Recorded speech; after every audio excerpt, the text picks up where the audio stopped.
हरे कृष्णा। गुरु महाराज की वाणी लेके आ गए सत्यनारायण। मैं आप सभी को प्रणाम करती हूँ। एक बार किसी ने पूछा कि भगवान के नाम का जप क्या सचमुच मनुष्य के पाप फलों का नाश कर सकता है? वो कैसे, बताइए। तो इसका उत्तर श्री विश्वनाथ चक्रवर्ती ठाकुर जी देते हुए कहते हैं कि जो भगवान के पवित्र नाम का कीर्तन करते हैं वो पाप के प्रायश्चित की सर्वोत्तम विधि है। जो भगवान के पवित्र नाम का कीर्तन करते हैं वे भगवान विष्णु को अपनी तरफ आकर्षित कर लेते हैं और भगवान सोचते हैं, अरे ये मेरा नाम पुकार रहा है, ये मेरे नाम का कीर्तन कर रहा है, तो मुझे इसकी रक्षा करनी चाहिए। मैं इसकी रक्षा करूँगा, अवश्य ही करूँगा। भगवान ऐसा सोचते हैं। अपने पापी जीवन से छुटकारा पाने के लिए मनुष्य को कर्म कांड में जो वर्णित प्रायश्चित है उसको करना पड़ता है। और वो कर्म कांड का जो प्रायश्चित है वो लगातार 12 वर्ष तक अगर वो करता है तो अपने पाप फलों से निश्चित रूप से वो मुक्त हो सकता है। लेकिन वो अपने शरीर के पाप फलों से मुक्त हो सकता है। उसके हृदय में जो पाप के करने की जो इच्छा है वो गहरे जड़ जमा के बैठी, उससे उसको छुटकारा नहीं मिलता। लेकिन हरि का नाम इतना शक्तिशाली है कि उसका एक बार उच्चारण करने से, उसका नाम जाप करने से मनुष्य बाहर और भीतर दोनों तरफ से वो शुद्ध और पवित्र हो जाता है। जो शास्त्रों में कहते हैं कि जो एक बार भगवान के नाम का उच्चारण करता है और भगवान के श्री चरणों में शरण ग्रहण करता है, भगवान उसको अपना अभिभावी बना लेते हैं। यानी भगवान उसके अभिभावक बन जाते हैं और उसके सारे उत्तरदायित्व को भगवान ग्रहण करते हैं। भगवान उसको सुरक्षा प्रदान करते हैं और उसकी जो भी जरूरत है उसको पूरा करते हैं। तीनों लोकों के सारे लोग मिलकर के इतना पाप नहीं कर सकते जितना भगवान के नाम में, एक नाम में उस पाप को नाश करने की शक्ति है। भगवान के नाम में इतनी शक्ति है कि तीनों लोकों के लोग, अगर सारे लोग मिलकर के पाप करें फिर भी वो इतना पाप नहीं कर सकते जितना भगवान के एक नाम के उच्चारण से पाप का नाश हो। अब इसका अर्थ ये नहीं है कि हम ये सोच लें, अरे चलो पहले पाप कर लेते हैं फिर उसके बाद भगवान का नाम उच्चारण करेंगे और पाप मुक्त हो जाएंगे। ऐसा नहीं, ये महान अपराध है। ये नाम अपराध का छठा नाम अपराध है। भगवान के नाम के बल पे पाप करना बहुत बड़ा अपराध है। हमें ऐसा नहीं करना है। ये तो हमारे उत्साह को बढ़ाने के लिए कहा जा रहा है कि हम हताश न हो जाएं। हम ये न सोचें, अरे हमसे नहीं होगा, हमने तो ये पाप किया है, हम कैसे भगवान का नाम ले सकते हैं, भगवान क्या हमें स्वीकार करेंगे। हम हताश न हो, इसलिए हमें कहा जा रहा है कि भगवान का नाम जाप करके कितने बड़े बड़े पापी तर गए, तो हम क्यों नहीं तर सकते। हम भी भगवान का नाम ले सकते हैं और अपने पाप फलों से छुटकारा पाके भगवान के धाम जा सकते हैं। इसमें संशय नहीं है। क्योंकि देखिए, जैसे सारे संसार में अंधकार व्यापक है, सारे संसार में रात को अंधकार हो जाता है, लेकिन जब सुबह में सूरज का उदय होता है तो सारा अंधकार नष्ट हो जाता है। अंधकार का नामो निशान नहीं रहता। कोने कोने में भी सूरज की किरणें अपना प्रकाश फैला देती है और अंधकार दूर हो जाता है।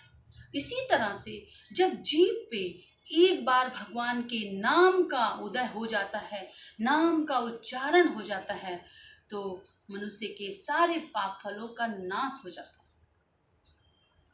जिस तरह से रुई का जो पहाड़ है उसमें एक अग्नि का जो छोटा सा कण है वो अगर रुई के पहाड़ में लग जाए तो पूरा रुई का पहाड़ नष्ट हो जाता है, जल के खाक हो जाता है। उसी तरह से भगवान का एक नाम मनुष्य के सारे जन्म जन्म के पाप का नाश कर देता है।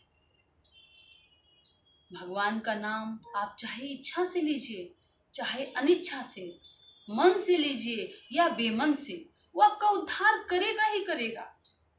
ऐसा ना सोचिए कि हमारा तो मन ही नहीं लगता भगवान के नाम में, तो मैं कैसे लगूं। क्योंकि देखिए, जैसे अग्नि है, अग्नि को अगर आप जान के छूते हैं तो भी आपको जला देगी, अनजाने में आपका हाथ उससे लग जाए तो भी आपको जला देगी। वो ये नहीं देखेगी कि आपने जान के छुआ या अनजाने में, वो उसका कार्य है जलाना, वो जला देगी। इसी तरह से भगवान के नाम का कार्य है जीव को शुद्ध करना। वो अपना काम करेगा, वो ये नहीं देखेगा कि आपने मन से लिया या बेमन से लिया। जो भगवान के नाम का उच्चारण करते हैं, चाहे मन से करे, चाहे बेमन से, चाहे जान के करे, चाहे अनजाने में, वो शुद्ध करेगा ही। इसमें एक कथा आती है अजामिल की, जो कि भगवान के नाम को पुकारने के लिए नाम नहीं लेता था, वो अपने पुत्र को पुकारने के लिए नाम लेता था, लेकिन उसका उद्धार हो गया। वो एक ब्राह्मण का पुत्र था, उसका नाम था अजामिल। उसके पिता एक बार उसको भेजते हैं जंगल में लकड़ियाँ लाने के लिए, यज्ञ करने के लिए, लकड़ियाँ लाने के लिए। वो जंगल में जाता है, लकड़ियाँ लेके जब वो आ रहा होता है तो रास्ते में उसको एक वेश्या एक शूद्र के साथ अंतरंग अवस्था में दिखती है, और वो दृश्य उसके आँखों पे आ जाता है। फिर वो अपनी आँखें नीची करता है और अपने घर को जाता है, लेकिन घर में आके भी वो सब समय उसी दृश्य को चिंतन कर रहा होता है।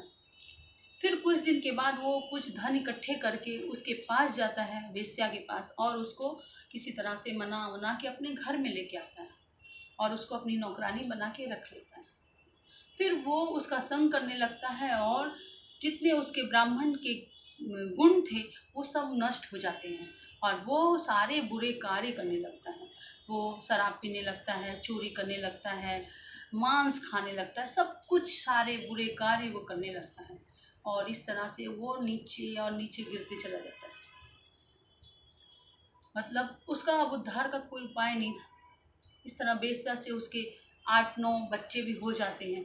फिर वो वेश्या गर्भवती रहती है, तो एक दिन उसके घर में साधु महात्मा लोग पधारते हैं और वो लोग उसके घर में भोजन करते हैं। और फिर जब वो बताता है कि मैं ऐसा गहन कर्म में डूब गया हूँ, तो वो साधु महात्मा लोग उसको बोलते हैं कि तुम अपनी पत्नी से जो तुम्हारा पुत्र होने वाला है उसका नाम तुम नारायण रख दो। वो जब पुत्र पैदा होता है उसका नाम वो नारायण रख देता है, और उस पुत्र में वो छोटा था तो बहुत आसक्त हो जाता है। हमेशा नारायण खा ले, नारायण आओ, नारायण पानी पी लो, नारायण ये लाओ वो लाओ, हमेशा नारायण नारायण बोलते रहता है। वो तो अपने पुत्र को पुकारता है, लेकिन भगवान के वहाँ पे उसका काउंटिंग हो रहा है, नारायण नारायण बुला रहा है, नारायण बुला रहा है। कितना बार वो नारायण बुला चुका है, पुत्र को बुला रहा है, लेकिन भगवान के धाम में नारायण नारायण काउंटिंग हो रहा है। और फिर एक दिन उसका अंतिम समय आ जाता है। फिर यम के दूत आ जाते हैं, उसके प्राण को जब निकाल रहे होते हैं, आधा उसके बॉडी से प्राण बाहर होता है, निकाल रहे होते हैं और आधा, तो वो अपने पुत्र को जो कि कोना में ही खेल रहा था उसको देख के बुलाता है, नारायण नारायण। बस इतना ही बोल पाता है, वो डर के मारे बोलता है। यमदूतों के रूप को देख करके वो भयभीत हो जाता है और डर से वो चीखता है, नारायण नारायण। तो बुलाता तो वो अपने पुत्र को है, लेकिन वहाँ पे विष्णु के दूत आ जाते हैं और यमदूतों के साथ विष्णु दूतों का बहुत तर्क वितर्क होता है। वो बोलते हैं इसने हमारे स्वामी का नाम पुकारा है, अंतिम समय में इसने स्वामी का नाम पुकारा है, इसलिए तुम इसको नहीं ले जा सकते हो, इस पे हमारा हक है। और यमदूत कहते हैं कि नहीं, इसने आपके स्वामी का नाम नहीं, इसने अपने पुत्र का नाम पुकारा है, उसका नाम नारायण है, इसलिए ये आपका अधिकारी नहीं है, हम इसे ले जाएंगे, ये बहुत पाप कर्म किया, इसको दंड मिलेगा, इसको यम की यातना मिलेगी। विष्णुदूत बोलते हैं कि हम नहीं जानते हैं, अंतिम समय में जो भी भगवान के नाम का पुकारता है हम उसको अपने साथ रखते हैं, हम नहीं ले जाने देंगे। इस तरह से दोनों में तर्क वितर्क होता है, बहुत सारी बातें होती है। फिर विष्णु के दूत यमदूतों को हरा के भगा देते हैं और अजामिल ये सारे कुछ डर के भयभीत होके, आधा उसके प्राण बाहर निकले, आधा उसके शरीर में, और वो देख रहा होता है और उसके आंखों से आंसू गिरती है। फिर वो जब यमदूत चले जाते हैं तो वो विष्णुदूत की प्रार्थना करता है, तो विष्णुदूत उसको बोलते हैं कि ठीक है, हम लोग तुमको एक अवसर देते हैं, तुम भगवान की भक्ति करो। फिर वो जब विष्णुदूत भी अंतर ध्यान हो जाते हैं तो अजामिल उठता है और संग संग अपना पत्नी, पुत्र, घर परिवार सब कुछ छोड़ करके वो हरिद्वार में चला जाता है और वहाँ जाकर के 11 वर्ष तक वो बहुत अच्छे से तपस्या करता है, भगवान की नाम कीर्तन करता है, उनका ध्यान करता है, उनके मंदिर का साफ सफाई करता है, भगवान के में पूरा डूबा रहता है भगवान। फिर उसके जब 11 साल हो जाते हैं फिर विष्णु के दूत आते हैं सोने का रथ लेकर के, और वो अपना शरीर छोड़ करके भगवान के चतुर्भुज रूप में उसका भी ये हो जाता है और उसको उठा के भगवान के धाम लेके चले जाते हैं। तो इस तरह से हम देखते हैं कि अजामिल को पता भी नहीं था कि वो नारायण को पुकार रहा है, वो अपने पुत्र को पुकार रहा है, लेकिन भगवान इतनी कृपालु हैं कि उसको नारायण अपना कीर्तन में ऐड कर ली। इस तरह से हम लोग जान के अनजाने में जैसे भी भगवान कोशिश करें भगवान का नाम लेने का, भगवान का नाम हम जब अपनी जीवा से लेंगे हम सारे पाप फलों से मुक्त हो जाएंगे, इस कलयुग के कलिमत से हम मुक्त हो जाएंगे। तो हमें आलस आएगा, आलस आता है कलयुग में, नाम कौन ले, सब बोलते हैं अरे कौन ये झंझट, ये सब कचड़ा है, ये सब ढोंग है, ढकोसला है, कुछ नहीं होता है, लोग ऐसे बोलते हैं, ये सब ढोंग है, कुछ नहीं होता है, लोग ऐसे मानते नहीं हैं। लेकिन जब सारा जीवन खत्म हो जाएगा उनके हाथ में कुछ नहीं रहेगा, फिर रोने के सिवाय कोई चारा नहीं है। मान जाओ, जब मृत्यु होती है तो हरि नाम सत्य बोला जाता है, राम नाम सत्य बोला जाता है, उसको देख के भी सीख जाओ कि मरने के बाद बोला जाता है। पहले से सीख लो, राम राम पहले से कर लो, हरि हरि पहले से कर लो, अरे अनजाने में कर लो लेकिन कर लो। चैतन्य महाप्रभु बोलते हैं हरे नाम हरे नाम ही केवलम, कलेव नास्ति व गतिरन्यथा। हरि नाम हरि नाम ही केवल, कलयुग में और कोई गति नहीं है, नहीं है, नहीं है। हरि नाम छोड़ के और कोई गति नहीं है, इसलिए हरि का नाम लीजिए। हरे कृष्णा कृष्णा कृष्णा हरे हरे, हरे राम राम राम हरे हरे। हरे कृष्णा कहिए, सदा खुश रहिए।